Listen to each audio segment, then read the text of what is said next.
বাংলাদেশের বাইরে পৃথিবীর বিভিন্ন প্রান্তে যেখান থেকে চ্যানেলে দেখছেন আপনাদের সকলকে সাদর আমন্ত্রণ তৃতীয় মাত্রা দেখবার জন্য। প্রিয় দর্শক, কোভিড-19 বা করোনা ভাইরাস বিশ্বব্যাপী এক মহা আতঙ্কের নাম এবং এই অদৃশ্য শক্তির সঙ্গে লড়াইয়ে পৃথিবী কবে জয়ী হবে সেটা এখন পর্যন্ত অনিশ্চিত। এবং কোভিড-19 শুধুমাত্র স্বাস্থ্য বা মৃত্যু ঝুঁকির মধ্যেই মানুষকে সীমাবদ্ধ রাখেনি, অর্থনৈতিক, সামাজিক, রাজনৈতিক, কূটনৈতিক, মনস্তাত্ত্বিক নানান ঝুঁকিতে ফেলে দিয়েছে। শিক্ষা ব্যবস্থা বিপর্যস্ত আমরা উল্লেখ করতে পারি, কারণ আমরা আজকে এই বিষয়টি নিয়ে কথা বলবো। এবং কোভিড-19-এর প্রভাব, প্রতিক্রিয়া, পার্শ্ব প্রতিক্রিয়া নানা বিষয় নিয়ে কথা বলবার জন্য আজকে আমার সঙ্গে তৃতীয় মাত্রায় দুজন অতিথি রয়েছে। আমাদের সঙ্গে ভারতের দিল্লি থেকে যুক্ত হচ্ছেন প্রেরণা মুখারিয়া। প্রেরণা মুখারিয়া is the founder of Outline India, a for-profit social enterprise that works to create social impact through data. Prerna was featured on Fortune magazine's 40 under 40 list for her disruptive work with ground-level data in 2017 and again in 2018. She was featured among the top 25 businesswomen in India by Forbes magazine in their annual issue featuring women leaders running profitable companies in 2018.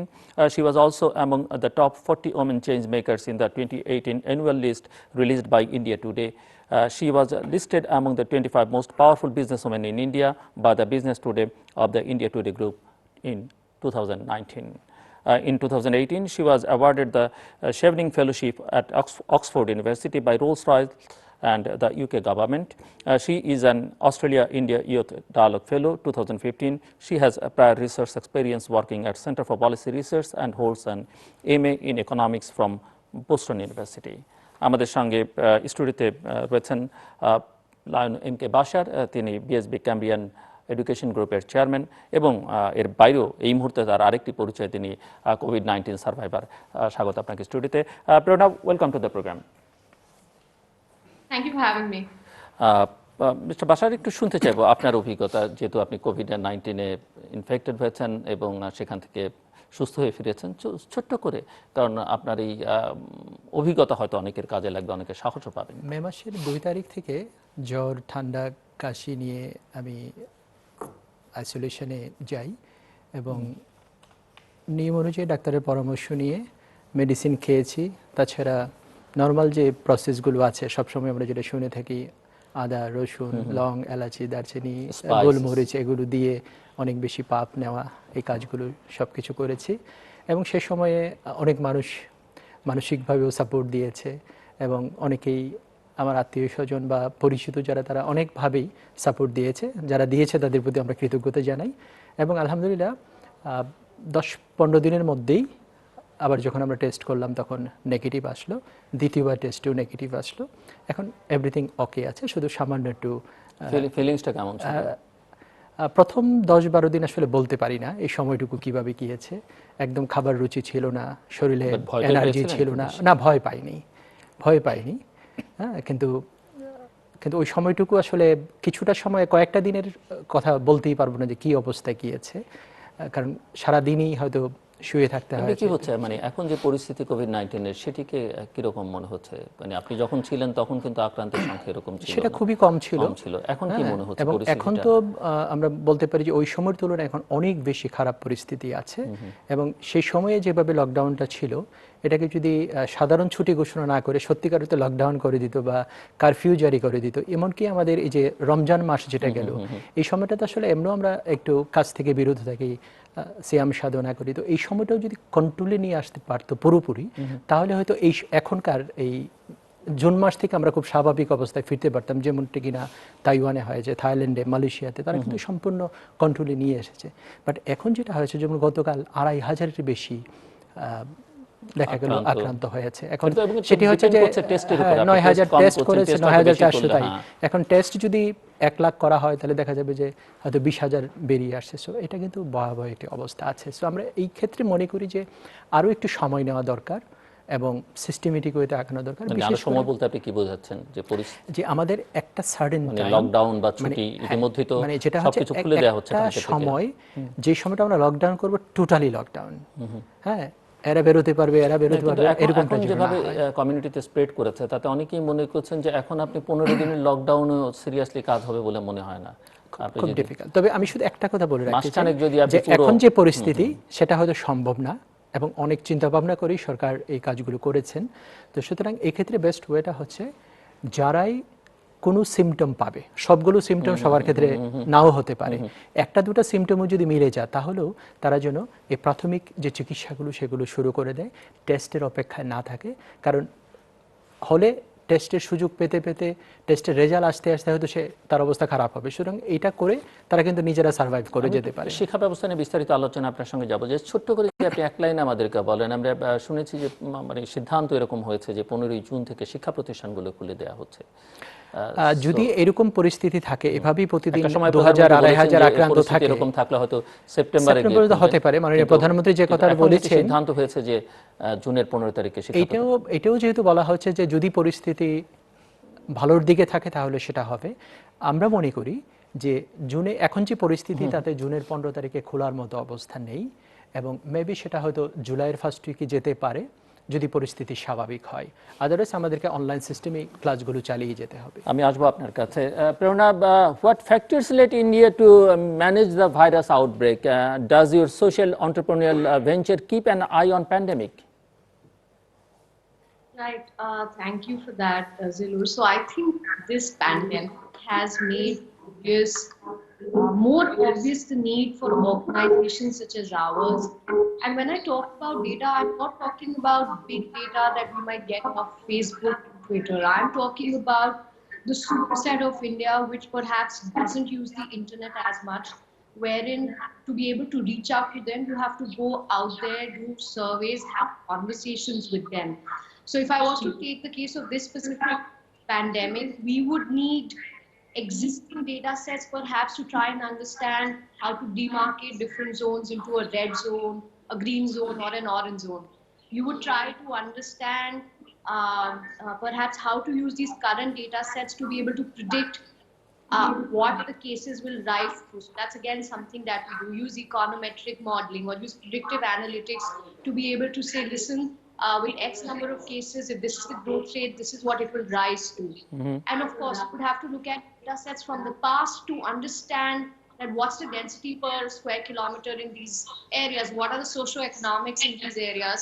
And so these are the kind of services, or these are the kind of relief packages that are needed in these areas. So that's what my company does. We use data sets off the ground to help government bodies, think tanks, effectively deploy schemes.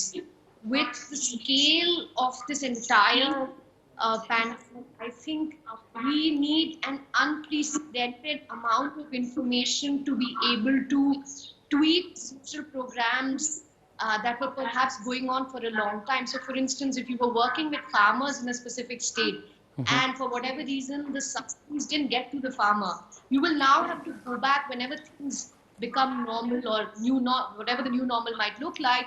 You will have to figure out what that social program will look like. We're also working with a lot of partners right now, Zillur, to figure out, to quantify the impact, the disruption that may have been caused as a result of this pandemic. I think given its ongoing nature, we still don't know the extent of losses. We still don't have a sense of the financial and physical harm or the well-being of different migrant laborers. We still need to figure what are the kind of livelihood opportunities that we will have to make available across rural India. So that's the kind of work that my organization is currently doing. At a different level, I think... Please carry on. Yeah, at a different level, I think technology has become increasingly important, Zillur, in trying to deploy more effective resources. So we have a tech product called Tritiyo Matra, and we've given it out to a lot of small not-for-profits and a lot of big funders so that they can collect feedback on how people are doing across these different villages, districts, blocks, places where maybe not all government resources can reach in a quick and short period of time. We made available the tech platform for free for the next couple of months. And again, I mean, if there are organizations in Bangladesh who could make use of it, we'd be happy to help them out. I think the need of the hour is really to gauge, to understand, and to measure what's happening on the ground with a quick turnaround time to be able to deploy relief resources, help people, products. And I think these are the kind of data sets that my organization works with. Prerna, on the field or off it, you have carved an inspiring story as the founder and CEO of Outline India. How did you feel the urge to such an exceptional initiative, and what are the major problems with collecting field data and making it usable? I think, India is a beautiful country, but we are also very, very diverse. So what works in one part of the country will not work in another part of the country. We are home to It's a big hundreds country. of languages, so many different cultures. And I think what I started thinking as a researcher, Zillur, is that sitting in my offices, I wouldn't really be able to understand the on-ground needs of the superset of India, which, like I said, may not be as connected to, online resources. And so it is imperative that to be able to set up the right social programs, the right social schemes, and to measure the impact we may or may not be creating, we go have conversations with them. And hence happened Outline India. And India survived in 2008 recession and some other financial catastrophes. Will this time to India triumph? Well, I think, Zillur, if I was just to get into numbers, ADB puts this at about the losses of about $2 to $4 trillion. Now, India during lockdown is losing about $4.5 billion daily. That is the quantum of losses, financial losses at the moment, and this doesn't even take into account physical, mental harm caused. And again, these numbers will grow exponentially once these numbers rise. And as of this instant, you don't know how long this pandemic will go on. I don't know the extent of damage that will be caused. But again, I think as a country, we are a resilient people. We've come out of much worse. What is good in our case is that a big percentage of our population works in agriculture. So about 14% of India GDP comes from agriculture. And I want to say that as long as we have normal monsoons, that subset is largely unaffected. The second piece is, services. So services is the biggest contributor to India's GDP, and a lot of people falling in that category are now working from home. Of course, there's been a learning curve, but a lot of tech tools have proven effective.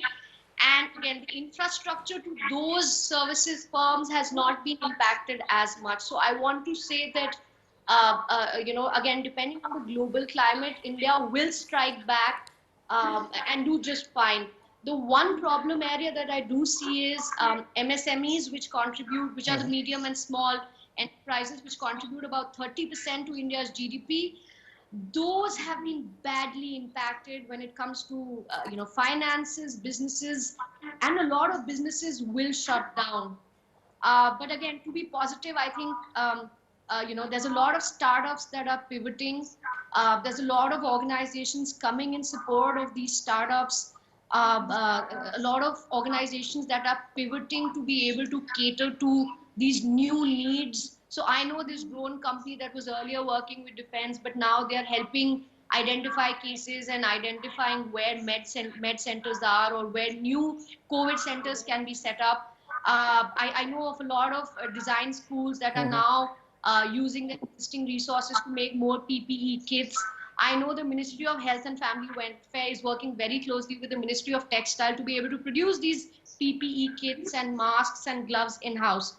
So, and then again, I think we hope to lean back on the Government of India's DBT scheme, which is the direct benefit transfer scheme, wherein about 25 million of the unemployed people can be reached through direct cash transfers to their account. And the Government of India is already doing that, Zillur. And our focus as a country right now is trying to help bolster and support the most vulnerable of these people.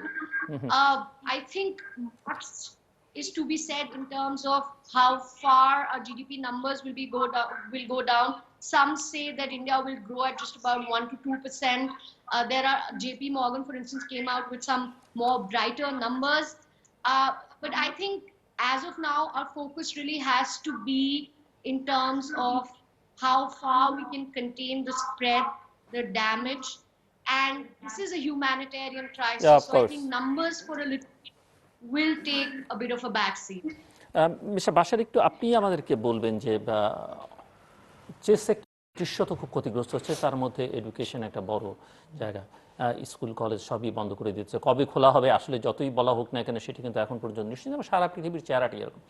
আপনি তো একেবারেই আমাদের শিক্ষা খাতের ভেতরকার একজন মানুষ, কি মনে হচ্ছে যে এই পরিস্থিতি কাটিয়ে ওঠা কবে নাগাদ সম্ভব হবে, বা কী ধরনের ক্ষতি হচ্ছে বলে আপনি মনে করেন? এবং অ্যাট দ্য সেম টাইম আমি এই প্রশ্নটাও রাখতে চাই যে অনেকেই ডিজিটালি অনলাইনে ক্লাস নিচ্ছেন এবং ডিজিটাল বাংলাদেশ বলা হচ্ছে। সো আসলে সেই কথার সঙ্গে, সেই স্লোগানের সঙ্গে, সেই অগ্রগতি যেটি প্রচারিত হয়েছে তার সঙ্গে বাস্তবতা কতটা, শিক্ষা কি সেরকম দেওয়া যাচ্ছে? ধন্যবাদ আপনাকে। খুব প্রাসঙ্গিক যে প্রশ্নটি সেটি হচ্ছে যে ডিজিটাল বাংলাদেশ, আমরা ডিজিটালি কতটা সক্ষমতা অর্জন করেছি এটা কিন্তু প্রমাণ করার একটা সুবর্ণ সুযোগ ছিল এটি।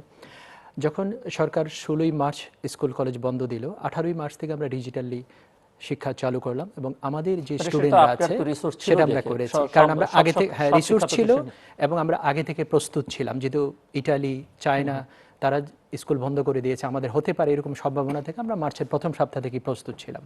তো যার কারণে আমরা এই কাজটা করতে পেরেছি, কিন্তু সবাই কিন্তু এই কাজটি করতে পারেননি। এবং যেখানে সরকারের হাজার হাজার কোটি টাকা ইনভেস্ট করে ডিজিটাল এডুকেশন সিস্টেমকে ডেভেলপ করার কথা ছিল, এই জায়গাটা কিন্তু আমরা দেখি নাই। হয়তো বেশ কিছুদিন পরে যখন জাতীয় সংসদ টেলিভিশনে অন ইয়ারে গেল কিছু প্রোগ্রাম, সেটা কিন্তু অনেকটা জোড়াতালে দিয়ে করা হয়েছিল এবং এক্ষেত্রেও রেকর্ডিংগুলো বেসরকারি প্রতিষ্ঠানে করা হয়েছে, সরকারি প্রতিষ্ঠানে কিন্তু করতে পারেনি। সেখানেও ছিল সেটি, তো সেখানে করতে পারেনি। তার মানে বোঝা যায় যে আসলে আমরা ডিজিটাল ল্যাব করা আসলে সেটা কার্যকর না, কারণ শিক্ষকরাও সেখানে সেভাবে প্রস্তুত না এবং ল্যাবগুলো সেভাবে ইকুইপড না। এমন শোনা গেছে যে কোথাও ল্যাব আছে, শিক্ষক নেই হয়েছে এরকম। অন্যদিকে যেটা হচ্ছে যে যখনই এই অনলাইন সিস্টেমে আমরা ক্লাস শুরু করে দিলাম, তখন কর্তৃপক্ষ থেকে একবার বাধা আসলো। আমরা যখন এপ্রিল মাসে এসে অনলাইনে এক্সাম নেওয়ার একটা প্রক্রিয়া শুরু করলাম, তখন সেখানে আরেকটি বাধা আসলো, অনলাইনে এক্সাম নেওয়া যাবে না। আমার প্রশ্ন যে যেখানে ডিজিটাল বাংলাদেশের জন্য সরকার এত কিছু করলেন, মাননীয় প্রধানমন্ত্রী এত কিছু করলেন, তাহলে কার স্বার্থে এই কাজগুলো করা যাচ্ছে না কেন? একটা হতে পারে যে সরকার চায় না যে ছেলেমেয়েরা ডিজিটাল, বা ওই সংশ্লিষ্ট কর্তৃপক্ষ, সরকারের সকল না, দায়িত্বশীল কিছু ব্যক্তি, অথবা এরকমটি হতে পারে যে সরকারের যেখানে হাজার হাজার কোটি টাকা ইনভেস্ট করে এই ডেভেলপমেন্টটা হয়েছিল, বাস্তবে যে সেটা হয়নি এটা হয়তো তারা জেনে যাবে সাধারণ মানুষ, সেরকম একটি কারণ হতে পারে। আরেকটি বিষয় হচ্ছে যে যখন এই বেসরকারি শিক্ষা, আমি একটা জিনিস আপনাকে বলে রাখি যে বাংলাদেশে জাতীয় বাজেটে সেকেন্ড লার্জেস্ট বরাদ্দ থাকে শিক্ষা খাতে। গত বছর প্রায় 52,000 কোটি টাকা ছিল। এছাড়াও ওয়ার্ল্ড ব্যাংক অথবা এশিয়ান ডেভেলপমেন্ট, অন্যান্য দাতা গোষ্ঠী, বিভিন্ন থোক বরাদ্দ, অনেক টাকা কিন্তু এই জায়গাটাতে আসে। এবং এই টোটাল যে টাকাটা শিক্ষাক্ষেত্রে বরাদ্দ দেওয়া হয়, এটি কিন্তু বাংলাদেশের 100% স্টুডেন্টদের জন্য না, সকল শিক্ষার্থীর জন্য না, এটি শুধুমাত্র 50% স্টুডেন্টের জন্য। বাকি 50% স্টুডেন্টকে আমরা বেসরকারি প্রাইভেট প্রতিষ্ঠান, যেখানে সরকারের কাছ থেকে কোনো রকম অনুদান নেওয়া হয় না, বরং অনুমোদনের জন্য, নবায়নের জন্য, স্বীকৃতির জন্য আমাদেরকে পদে পদেই কিন্তু টাকা দিতে হয়, এরকম সকল ক্ষেত্রে। সো অন্যদিকে আমাদের এই প্রতিষ্ঠানগুলো সরকারকে ট্যাক্স দেন, আমাদের বাড়ি ভাড়ার উপরে 15% আমরা ব্যাট দিই, আমরা ইউটিলিটি চার্জের উপরে কমার্শিয়ালি বিল দিই, ইলেকট্রিসিটি বিল, পানির বিল, গ্যাস বিল, হ্যাঁ, বা ওয়াটার সুয়ারেজ, এই সব কিছু কিন্তু আমরা কমার্শিয়াল রেটে দিই। এবং এক্ষেত্রে আমরা বলতে পারি যে 50% স্টুডেন্ট বা প্রায় 10 লাখ শিক্ষক কিন্ডারগার্টেন সহ আমরা কর্মসংস্থানের ব্যবস্থা করেছি বেসরকারি উদ্যোগে, এবং যেখানে প্রায় 52,000 কোটি টাকার সমপরিমাণ সাপোর্ট আমরা দিচ্ছি। কিন্তু এই করোনার এই সময়গুলোতে আমরা কিন্তু কোনো সাপোর্ট পাইনি, ইভেন আমরা হয়তো সেভাবে জোরালোভাবে আমরা চাইও নেই। আমরা আমাদের শিক্ষকদের বেতন ভাতা সেগুলো দেওয়ার জন্য আমরা প্রক্রিয়াও করেছিলাম, গার্ডিয়ানরাও দিতে রাজি ছিল, আবারও সেই কর্তৃপক্ষ থেকে কড়াকড়ি হুঁশিয়ারি আসলো, যদি আমরা শিক্ষার্থীদের কাছ থেকে বেতন নেই তাহলে আমাদের বিষয় ব্যবস্থা নেওয়া হবে। তো এই সুযোগটি পেয়ে তারা দিলেন না, একদিক দিয়ে সরকারও কোনো সাপোর্ট দেননি, অন্যদিকে আমরা গার্ডিয়ানদের কাছ থেকে টাকা নিয়ে দুই প্রতিষ্ঠানগুলো চালাই, সেটাই আমাদের অনুমোদনের শর্তে সব কিছু মেনশন করা আছে। এবং আমরা যখন অনুমোদন নেই তখনও বলছি সরকারি কোনো এমপিও নেব না, এবং আমরা কিন্তু এমপিও চাইও নি। এবং এই সময়টাও যদি সরকারের অনেক দিক থেকে দিতে হচ্ছে। এমপিও নন এমপির মধ্যেও এক ধরনের সমস্যা হচ্ছে। হ্যাঁ, সমস্যা আছে। কিছু এমপিওভুক্ত শিক্ষা প্রতিষ্ঠানে নন এমপিও টিচার আছে, তারাও সাফারার হয়েছে। আর আমরা তো টোটালটাই নন এমপিও, সুতরাং আমাদের টিচারদের বেতন ভাতা সবকিছুতে নির্ভর করে আমাদের ছাত্রদের কালেকশন থেকেই। তো সেই জায়গাটাও তারা বাধা দিলেন। তো যার ফলে ঈদের আগে হয়তো সবগুলো বেসরকারি প্রতিষ্ঠান, প্রাইভেট প্রতিষ্ঠান শিক্ষকদেরকে পূর্ণ বেতন দিতে পারেন নাই, আমরা হয়তো আংশিক দিয়েছি।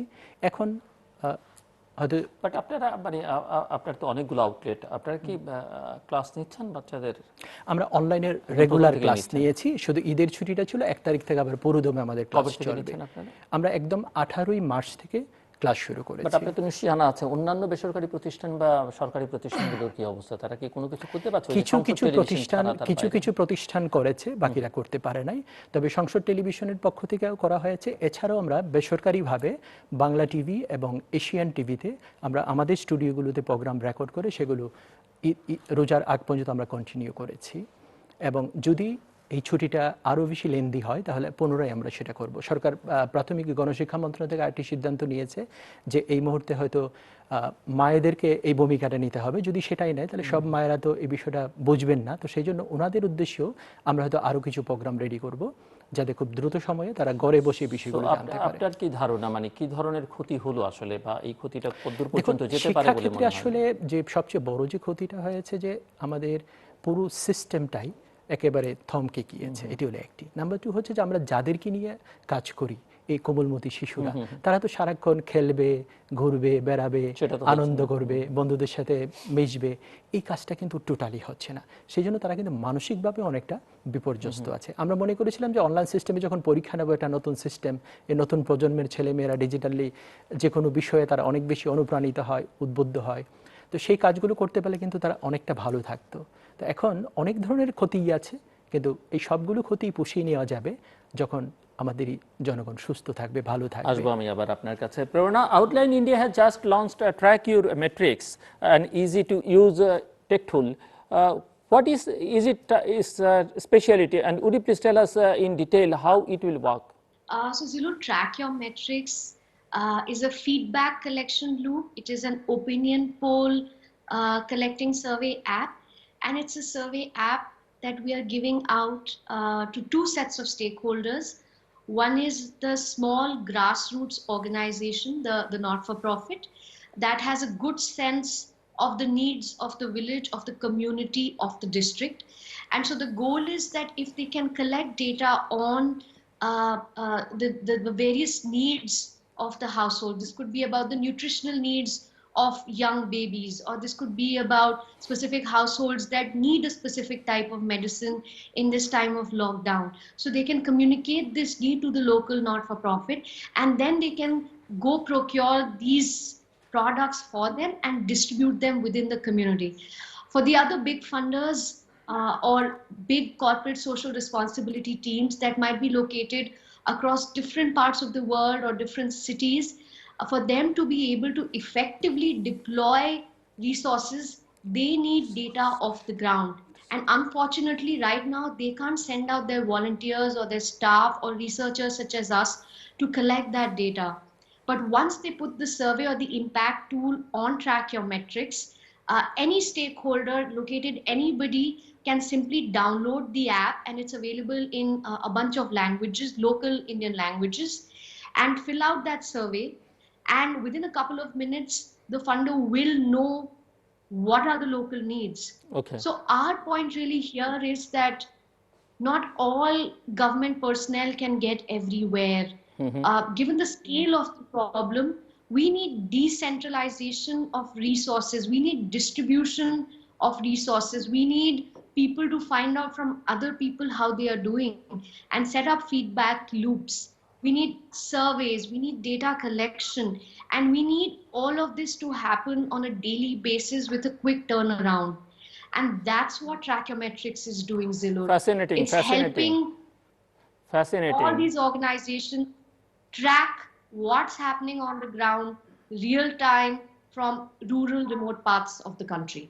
Indeed, you are doing a great job. Prerna, what will be the job prospects of women migrant workers? Will the corporate lay off women employees as well? So I think in the corporate sector, actually, Zillur, we have seen a market change in favor of women employees. So in a lot of cases, if woman was a homemaker and could not make a 9 to 5 job, now that we are all working from home, corporates and startups have become more understanding of these limitations. So in fact, we should see a rise in terms of hiring of part-time women as part-time workers, and an increase in the number of women who join the workforce when it comes to work from home requirements. On the other front, though, when it comes to the relatively lower socioeconomic categories, women work in two capacities.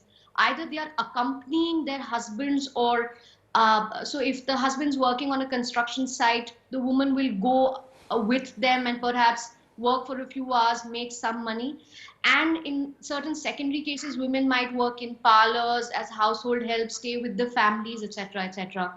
So the second group, unfortunately, Zillur, we see a lot of unemployment on that front. We do see financial dependence going down substantially.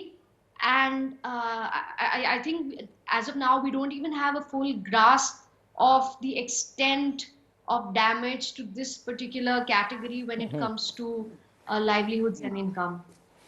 Mister Bashar, একটু আপনি আমাদেরকে বলবেন, আমরা তো স্বাভাবিক অবস্থায় কোন জায়গায় ছিলাম, অনেক কিছু বলেছি, অনেক কিছু শুনেছি, কিন্তু কোভিড-19 আসলে অনেক দুর্যোগের মধ্যেও কিন্তু গোটা পৃথিবীকে একটা শিক্ষা দিল যে আমরা আসলে আসলে কোথায় আছি সেটি বুঝতে পারা গেল। বাংলাদেশের ক্ষেত্রে, বাংলাদেশের শিক্ষা ব্যবস্থার ক্ষেত্রেও খানিকটা হয়তো বোঝা গেছে। কি বোঝা গেল আসলে? দেখুন, আসলে আসল চেহারাটা কি? আসল চেহারা হচ্ছে যে আমরা আমাদের শিক্ষা ব্যবস্থার এবং প্রযুক্তির দিক থেকেও, মানে শিক্ষা ব্যবস্থা স্বাস্থ্য ব্যবস্থার চেয়ে খুব একটা ভালো না, আরো খারাপের দিকেই আছে। দুটোর শিক্ষা ব্যবস্থায়, হ্যাঁ, শিক্ষা ব্যবস্থায় যে প্রযুক্তির ব্যবহার, এটা শুধুই মাত্র নামে মাত্র, কিন্তু বাস্তবে সেটা নয়। তো যে কারণে আমাদের শিক্ষার্থীরা কিন্তু এই যে লকডাউনের সময় প্রায় 2.5 মাস সময় আমরা অতিবাহিত করলাম, এই সময়টুকু কিন্তু 2.5 মাসে তারা অনেক বিষয় থেকেই পিছিয়ে পড়েছে। বরঞ্চ এই সময়টুকু তাদেরকে অনেক বেশি আমরা শিক্ষা দিতে পারতাম। এবং তারা এখন ফেসবুকে হয়তো বেশিরভাগ সময় কাটিয়েছে। অনেকের তো এক্সামও নেওয়া সম্ভব হবে না এবার। হ্যাঁ, বিশেষ করে উচ্চ মাধ্যমিক পরীক্ষার এক্সামটা পিছিয়ে যাচ্ছে অনেকটা। রেজাল্ট হয়তো 31 তারিখে হচ্ছে এসএসসির রেজাল্ট, এবং তাদেরও ক্লাস জুলাইয়ের 1 তারিখে নর্মালি শুরু হওয়ার কথা ছিল, কিন্তু আমরা যেটুকু ভর্তির নীতিমালায় দেখলাম যে জুলাই মাসের লাস্ট উইক পর্যন্ত ভর্তির সুযোগ থাকছে। তো সেহেতু আরও পরে যেতে পারে, এমনকি সেপ্টেম্বর পর্যন্ত যেতে পারে, বলা যাচ্ছে না। তো সব কিছু মিলিয়ে শিক্ষা ব্যবস্থায় আসলে বড় রকম একটা ক্ষতির সম্মুখীন হয়েছে। কিন্তু এখান থেকে যদি আমরা এই শিক্ষাটুকু নিতে পারি, ইন ফিউচারে টোটাল শিক্ষাটাকে যদি আমরা ডিজিটালাইজ করতে পারি, এবং পৃথিবীর বহু ইউনিভার্সিটি কিন্তু সেভাবেই প্রক্রিয়া করেছে, স্কুলগুলো করেছে, আগে থেকেই তারা ছিল। ইভেন আমার মেয়ে ইংল্যান্ডে পড়াশোনা করে একটা ইউনিভার্সিটিতে, তার ফাইনাল ইয়ার এক্সামের আগ মুহূর্তে ইউনিভার্সিটি লকডাউন হলো এবং সে দেশে ফিরে আসলো। এখানে বসে কিন্তু তার ফাইনাল এক্সামের সমস্ত কাজ শেষ করেছে, অ্যাসাইনমেন্ট জমা দিয়েছে, এভরিথিং ডান করেছে। সুতরাং তার সেশন একটু পিছাচ্ছে না। অক্টোবরের ফার্স্ট উইক থেকে আবার তার মাস্টার্সের ক্লাস শুরু হবে। তো সেভাবে কিন্তু চলছে।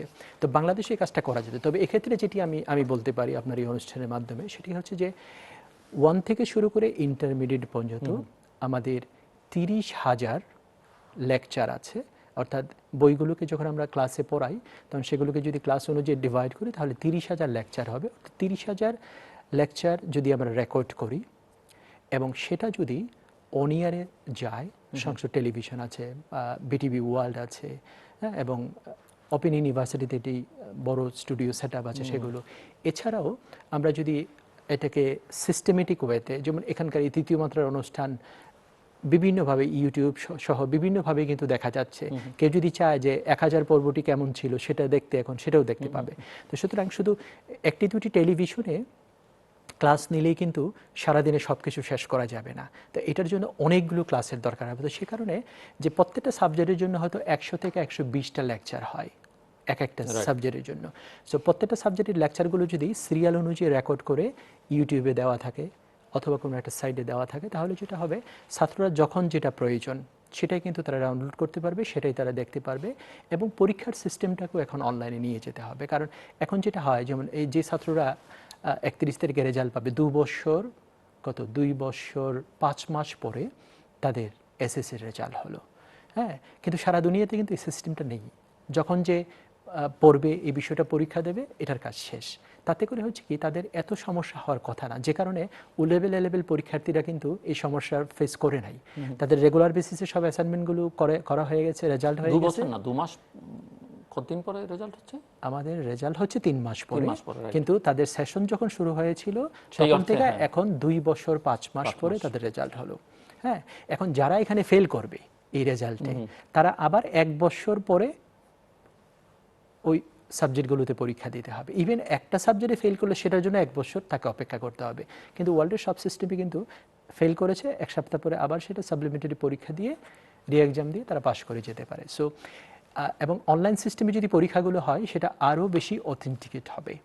এবং এখন আমরা যে সিস্টেমে পরীক্ষা দিই, সুতরাং এই শিক্ষাটা, করোনার এই শিক্ষা নিয়ে যদি আমরা আমাদের শিক্ষা ব্যবস্থাকে ঢেলে সাজাতে পারি, তাহলে খরচও কমবে, প্রযুক্তির ব্যবহার নিশ্চিত করে আমরা খুব দ্রুত সেটা করতে পারবো। খরচ এই জন্য কমবে, আমি বলি যে যেমন একটা প্রোগ্রাম যখন আমরা টেলিভিশনে রেকর্ড করি, হয়তো আমাদের সর্বোচ্চ বাজেট হবে 50,000 টাকা।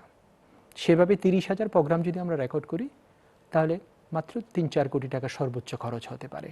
হয় সরকার এই ট্রেনিং এটা ওটার জন্য কিন্তু 30,000 কোটি টাকা খরচ করে বসে আছে, কিন্তু আলটিমেটলি কোনো রেজাল্ট আসছে না।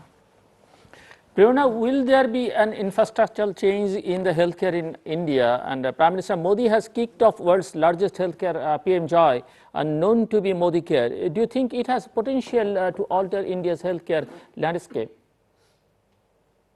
I think yes, Zillur. I think PM Jai or the Ayushman Bharat Pradhan Mantri Jan Arogya Yojana was set up after a lot of research and after RSBY didn't do as well. And I think about 53 crore beneficiaries are registered under it.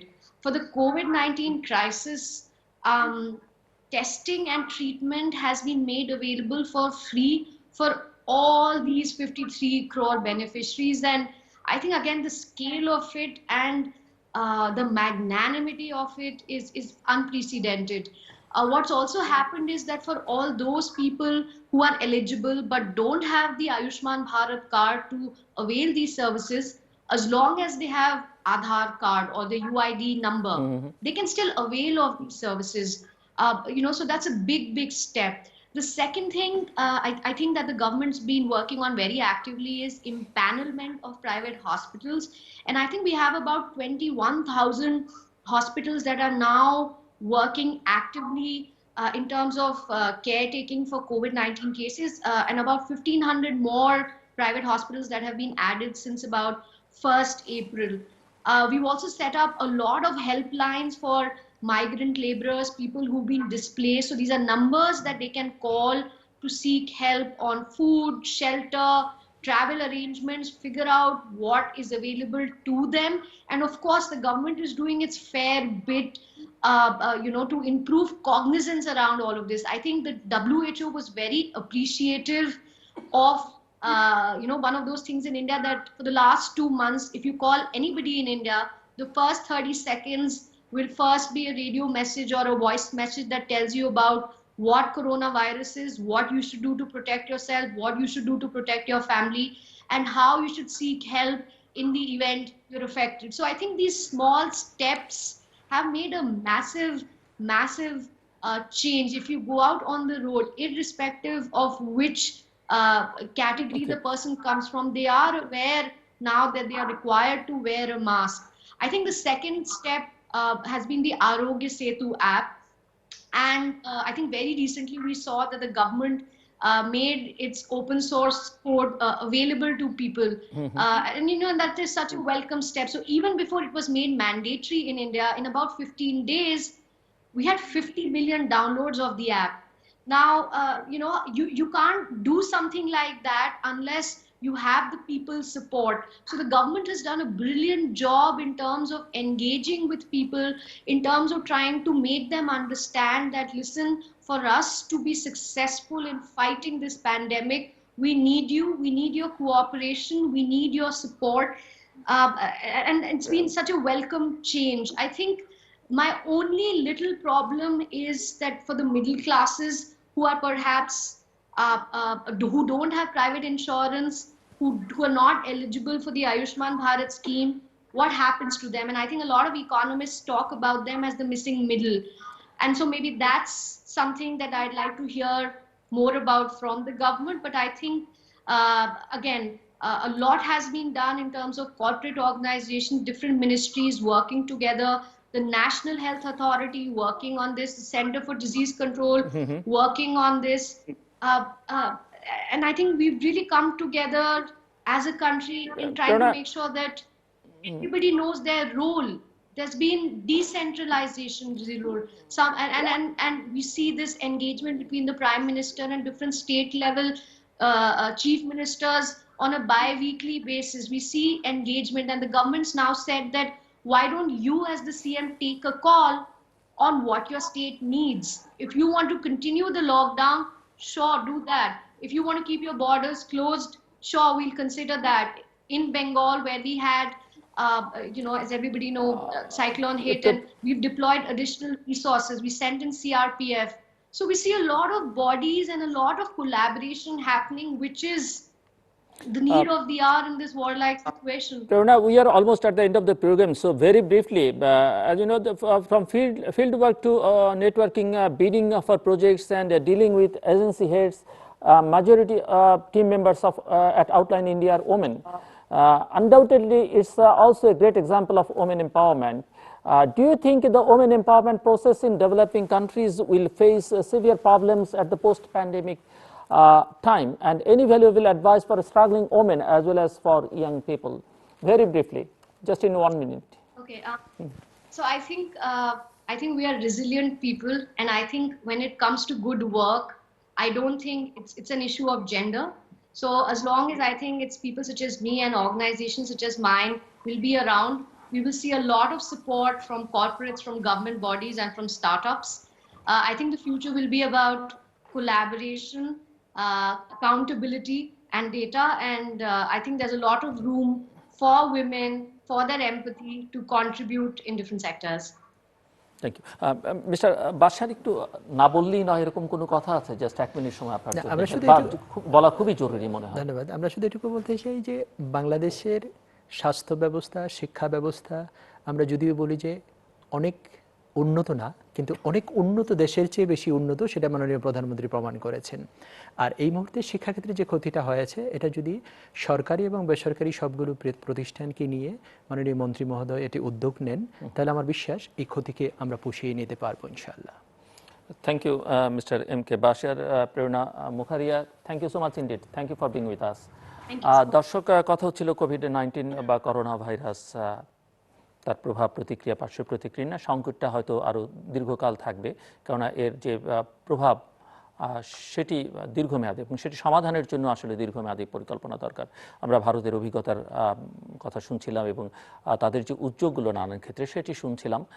অনেক ক্ষেত্রেই বাংলাদেশ হয়তো ভারতের দিকে তাকায়, ভারত কিভাবে এগুচ্ছে, কি করছে, কোন সমস্যা কিভাবে মোকাবেলা করছে, তার কিছু কিছু চিত্র আমরা পেলাম। বাংলাদেশের অভ্যন্তরীণ আমরা হয়তো অনেক কথা বলি, কিন্তু বাস্তব চেহারাটা কি সেটি মিস্টার বাশারের কাছ থেকেও আমরা খানিকটা শুনতে পারলাম। ডিজিটাল বাংলাদেশ বলছি, কিন্তু আসলে কতটা ডিজিটাল আমরা হয়েছি সেটি কিন্তু কোভিড-19 প্রমাণ করে দিয়েছে।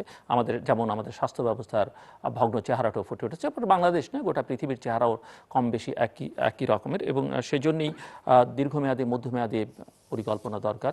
এবং সমস্যা মোকাবেলার জন্য অবশ্যই যা যা করণীয় সেটি করতে হবে, এবং সেটি মূল উদ্যোগটা নিতে হবে তাদেরকে যারা রাষ্ট্র পরিচালনা করছেন। বাকিদেরও তাদেরকে সহায়তাটা করতে হবে যদি কাজগুলো ইতিবাচক হয়। দর্শক, আমাদের সঙ্গে থাকবার জন্য অসংখ্য ধন্যবাদ। আপনাদের সবার জন্য শুভকামনা। নিরাপদে থাকুন এবং ঘরে থাকুন।